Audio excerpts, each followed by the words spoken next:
내 아들아, 내 아비의 명령을 지키며 내 어미의 법을 떠나지 말고 그것을 항상 내 마음에 새기며 내 목에 매라. 그것이 내가 다닐 때에 너를 인도하며 내가 잘 때에 너를 보호하며 내가 깰 때에 너와 더불어 말하리니, 대저 명령은 등불이요 법은 빛이요 훈계의 책망은 곧 생명의 길이라. 이것이 너를 지켜 악한 여인에게 이방 여인의 혀로 후리는 말에 빠지지 않게 하리라. 내 마음에 그의 아름다움을 탐하지 말며 그 눈꺼풀에 홀리지 말라. 음료로 말미암아 사람이 한 조각 떡만 남게 됨이며 음란한 여인은 귀한 생명을 사냥함이니라. 사람이 불을 품에 품고서야 어찌 그의 옷이 타지 아니하겠으며 사람이 숯불을 밟고서야 어찌 그의 발이 되지 아니하겠느냐. 남의 아내와 통관하는 자도 이와 같을 것이라. 그를 만지는 자마다 벌을 면하지 못하리라. 도둑이 만일 줄일 때 배를 채우려고 도둑질하면 사람이 그를 멸시하지는 아니하려니와 들키면 7배를 갚아야 하리니 심지어 자기 집에 있는 것을 다 내주게 되리라. 여인과 간음하는 자는 무지한 자라. 이것을 행하는 자는 자기의 영혼을 망하게 하며 상함과 능욕을 받고 부끄러움을 씻을 수 없게 되나니, 남편이 투기로 분노하여 원수 갚는 날에 용서하지 아니하고 어떤 보상도 받지 아니하며 많은 선물을 줄지라도 듣지 아니하리라. 샬롬. 지혜의 잠언을 통해 삶을 살아가실 때 우리 하나님이 주시는 평안으로 살아가시기를 소망합니다. 잠언에서 가장 많이 나오는 단어는 지혜입니다. 지혜는 이 지식의 기반 위에서 사용되어지는 것으로, 지혜와 지식 모두 근본은 우리 하나님께 있습니다. 즉 하나님의 이 창조 법칙 속에서 창조된 우리에게 하나님께서 이 지식과 지혜를 주셔서 우리 삶에 처한 이 상황과 문제들을 해결할 수 있게 되었습니다. 그럼 우리가 하나님께서 주시는 이 지식과 지혜를 얻기 위해서 어떻게 해야 합니까? 바로 하나님의 말씀인 이 성경을 읽어야 합니다. 오늘 본문에서도 나오지만 잠언 2장부터 이 7장까지를 이 각 장의 이 시작을 보게 되시면, 2장은 나의 말을 받으며 나의 계명을 내게 간직하며, 그리고 3장은 나의 법을 잊어버리지 말고 내 마음으로 나의 명령을 지키라. 그리고 4장은 아비의 훈계를 들으며 명철을 얻기에 주의하라. 5장은 내 지혜에 주의하며 내 명철에 내 귀를 기울여서. 그리고 오늘 본문의 이 시작을 보면 내 아비의 명령을 지키며 내 어미의 법을 떠나지 말고로 되어 있습니다.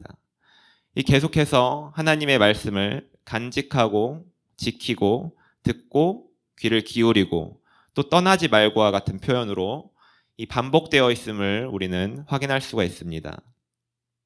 즉 우리가 삶에서 일어나는 여러 가지 사건이나 이 문제들을 지혜롭게 대처하기 위해서 누구를 의지하며 나아가야 하는지는 우리 모두가 알고 있습니다. 하지만 이 하나님은 전능하신 능력으로 우리가 기도하고 가만히 있기만 하면 이 모든 문제를 이 순식간에 해결해 주시는 이런 슈퍼맨 같은 존재가 아닙니다.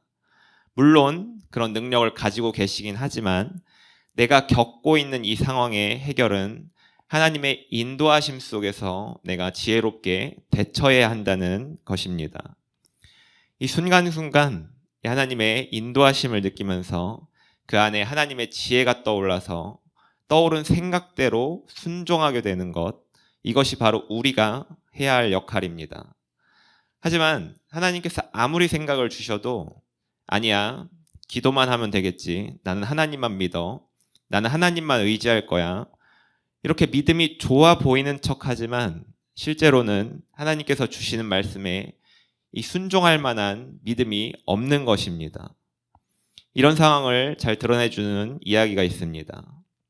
한 마을에 큰 홍수가 납니다. 며칠 동안 폭우가 쏟아지자 집이 물에 잠기고 사람들은 모두 지붕 위에 올라가서 이 구조대가 오기를 기다립니다. 그 중에 한 목사님이 계시는데 지붕 위에 올라가서 간절하게 기도합니다. 하나님을 믿습니다. 저를 살려주시옵소서. 저를 구원해 주시옵소서. 그때 이웃 사람이 이 통나무를 붙들고 물에 둥둥 떠서 내려갑니다. 그러면서 목사님에게 말합니다. 어서 이 통나무를 잡고 구조대를 기다립시다. 이렇게 말하지만 목사님은 아닙니다. 저는 하나님께서 구해주러 오실 것입니다. 옆집에 저 사람부터 구해주십시오. 그리고 나서 목사님은 계속해서 하나님께 기도를 드립니다. 그 이후에 보트를 가지고 구조대가 나타났습니다. 물이 점점 불어나고 있습니다. 조금 더 있으면 이 지붕도 잠길 것입니다. 목사님 얼른 올라타십시오. 아닙니다. 저는 하나님이 구원해 주실 것입니다. 저는 괜찮으니 다른 사람부터 구해 주십시오. 이렇게 거절한 목사님은 계속해서 하나님께 기도하고 구조의 손길을 거절했습니다. 그러다가 마지막에 헬기까지 와서 목사님을 구조해 주려 했지만 목사님은 그 헬기까지도 거절했습니다. 그러므로 결국 목사님은 물에 휩쓸려서 빠져서 돌아가시게 되었습니다. 그래도 이렇게 천국에 가신 목사님이 하나님께 원망의 말을 늘어놓습니다. 하나님 왜 저를 구원하러 오지 않으셨습니까? 제가 그렇게 간절히 하나님께 기도하지 않았습니까? 그렇지만 저는 이렇게 죽어서 천국에 오지 않았습니까?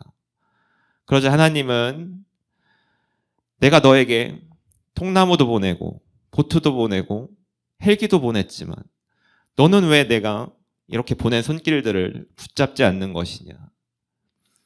정말 이 이야기는 우리에게 시사하는 바가 큽니다. 하나님은 우리에게 지금도 굉장히 많은 방법으로 여러 가지 방법들로 우리에게 이야기하시려고 하는 분입니다. 하지만 우리가 하나님의 음성을 듣는 것을 소홀히 생각하고 내가 지금 하고 있는 것에만 집중하고 그리고 내가 지금 하고 있는 것만 잘 되게 해달라고 기도하면서 하나님의 대답은 들을 생각조차 하지 않고 또 내가 원하는 응답만 들으려 하지는 않으십니까? 우리 삶에서 지식과 지혜의 근본이신 이 하나님을 인정한다는 것은 하나님의 음성을 듣는 것 그리고 하나님의 인도하심을 받는 것을 가장 우선순위에 둔다는 것입니다. 하지만 많은 신앙인들이 내 생각, 내 의지를 말하고 그리고 노력이 부족했다고 말합니다. 하지만 방향이 잘못된 노력은 아무리 해봐야 이 소용이 없습니다. 내가 아무리 삽으로 땅을 열심히 노력해서 쉬지 않고 파냅니다. 하지만 옆에는 포크레인이 와서 포크레인으로 이렇게 땅을 파면 이게 비교할 바가 되겠습니까? 하나님은 우리에게 이 포크레인을 사용하는 방법을 알려주시려고 계속해서 애쓰시지만 우리는 이렇게 대답합니다. 하나님 포크레인은 필요가 없어요. 삽질을 열심히 하면 되거든요. 제 노력을 한번 지켜보세요. 노력하면 안 될 것이 없어요. 이렇게 이야기한다면 우리가 얼마나 바보 같은 이야기입니까? 지혜가 없다는 것은 바로 이런 상황을 의미하는 것입니다. 하나님의 지혜로 쉽게 갈 수 있는 길을 멀리 돌아서 가는 것. 바로 하나님의 지혜를 모르고 알면서도 외면하는 자들이 범하는 실수입니다. 이런 사람들이 쉽게 빠지는 것이 있습니다. 바로 죄의 유혹입니다. 하나님의 음성에 귀 기울이지 않는다는 의미는 하나님이 아닌 다른 존재, 즉 사탄의 목소리에 더 노출되어 있다는 의미입니다. 오늘 본문에서는 악한 여인, 이방 여인, 음녀, 음란한 여인으로 나와 있습니다. 이들에 대해서 가장 사실적으로 드러낸 부분은 바로 본문 26절 하반절을 보시면 귀한 생명을 사냥함이니라. 이들은 우리 믿는 사람들의 귀한 생명을 사냥합니다. 우리를 유혹해서 죄의 쾌락에 빠지게 만듭니다. 그렇게 죄의 쾌락에 빠지면 우리가 취해야 하는 행동은 즉각적으로 나의 죄를 깨닫고 하나님 앞에 회개함으로 다시 돌아와야 하는 것입니다. 하지만 그렇게 행동하지 않고 자기가 죄에 빠진 것을 합리화하는 사람이 있습니다. 이 정도는 괜찮겠지. 이 정도는 법에 걸리는 것도 아닌데 뭐. 남들 다 하는데 나도 좀 하면 어때? 이렇게 나의 죄를 외면하고 오히려 죄가 아니었다는 듯이 생각하고 또 행동합니다. 그리고 이와 같은 사람들은 나는 죄를 다른 사람들에 비해는 덜 범했어. 이런 착각에 빠져서 다른 사람들을 판단하기까지 합니다. 자기 죄는 보지 못하고 다른 사람의 죄는 더 크게 보고 그 사람을 꾸짖습니다. 서로 이런 사람들이 겉으로 보기에 믿음이 좋아 보일 수는 있습니다. 예배도 계속 참석하고 교회 봉사도 많이 하고 또 헌금도 부족하지 않게 잘 됩니다. 하지만 중요한 것은 우리의 마음속을 들여다봐야 한다는 것입니다.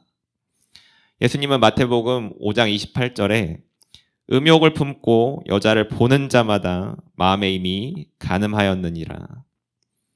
이렇게 겉으로 드러나 보이는 모습 위에 마음속에 어떤지를 더 중요하게 생각하셨습니다. 즉 바리새인들이 계속해서 율법을 지킴으로 자기 죄가 없다고 이야기하자 예수님은 이 율법을 강화하심으로 어느 누구도 죄를 범하지 않는 자는 없다고 말씀하십니다. 그러면서 마음에 음욕을 품으면 이미 간음죄를 범했다고 하시는 것입니다. 우리의 신앙생활에 있어서 이 마음이 정말 중요합니다. 겉으로 보이는 모습을 화려하게 꾸미고 마음은 그냥 내버려 두는 경우가 너무 많습니다. 생각해보면 우리 마음속에 얼마나 더러운 것들이 많습니까? 누군가를 미워하는 마음, 또 누군가에게 정말 내가 내보이기조차 부끄러울 정도로 상상할 수 없는 죄를 짓고자 하는 마음을 내 마음속에 품고 있을 수 있습니다. 예수님은 마음속에 품은 것을 실제로 행한 것과 동일한 죄라고 말씀하십니다. 이는 나에게 순간적으로 이 죄를 짓고자 하는 마음이 스쳐 지나갈 수는 있습니다. 하지만 이 생각이 스쳐 지나가는 것과 그 생각이 내 마음속으로 들어와서 품게 되는 것은 다릅니다. 품게 된다면 이것을 이미 그 죄를 범한 것과도 같다는 말씀입니다. 생각해보면 우리의 외적인 모습이 아니라 바로 우리의 마음을 깨끗하게 해야 합니다. 그 이유는 우리가 삶에서 가장 소중한 예수님이 어디에 계십니까? 바로 우리 마음속에 계십니다. 그런데 내가 가장 사랑하는 예수님이 내 마음속에 계시다고 말은 하지만 내 마음속은 마치 쓰레기집과 같이 온갖 더러운 것들로 가득 채워져 있다면 내가 진정으로 예수님을 사랑한다고 고백할 수가 있습니까? 마태복음 5장 8절에 보시면 마음이 청결한 자는 복이 있나니 그들이 하나님을 볼 것이며 우리 마음속이 깨끗할 때 바로 하나님을 볼 수가 있습니다. 예수님께서 내 마음속으로 들어오셨기에 그냥 예수님께서 계속해서 깨끗하게 해주시겠지가 아니라 끊임없이 우리 주님 앞에 나의 죄를 고백함으로 나의 마음을 깨끗하게 해야 하는 것입니다. 잠언 4장 23절은 우리에게 이야기합니다. 모든 지킬 만한 것 중에 더욱 내 마음을 지키라. 생명의 근원이 이에서 남이니라. 우리 마음의 생명의 근원 대신 바로 예수님이 계십니다.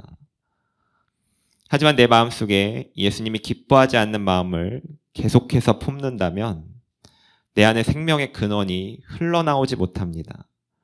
많은 성도님들이 마음속에 이 끔찍한 기억, 부끄러운 기억, 그리고 상처들을 가지고 있습니다. 예수 그리스도 안에서 주님은 이 모든 것을 해결해 주고자 하십니다. 내가 분별 없이 받아들인 생각이나 이따금씩 나도 모르게 떠오르는 이 아픈 기억들, 인생에서 겪은 큰 실패, 주님은 이 모든 것을 주님의 보혈로 씻어주시길 원하는 분입니다. 하지만 사탄은 우리의 마음을 혼미하게 합니다. 주님과 함께하는 시간보다 자기가 줄 수 있는 것이 더 좋다고 유혹합니다. 신앙생활에서 이 죄의 위험성은 우리가 생각했던 것보다 더 위험합니다.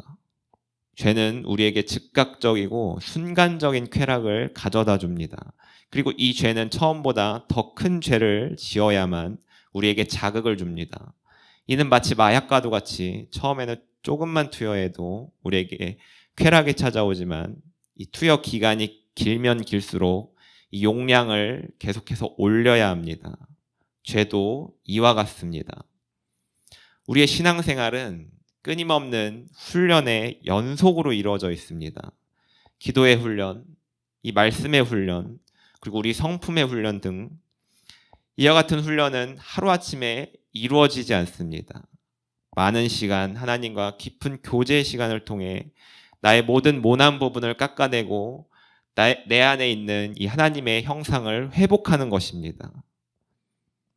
정말 지루하고도 견디기 힘든 이 인고의 시간이 필요합니다. 하지만 죄가 무서운 점은 신앙생활 속에서 끊임없이 쌓아가는 훈련을 단 한순간에 무너뜨릴 수 있다는 점입니다. 오늘 본문 17절, 18절을 보면 그런 죄의 무서운 특성을 말해줍니다.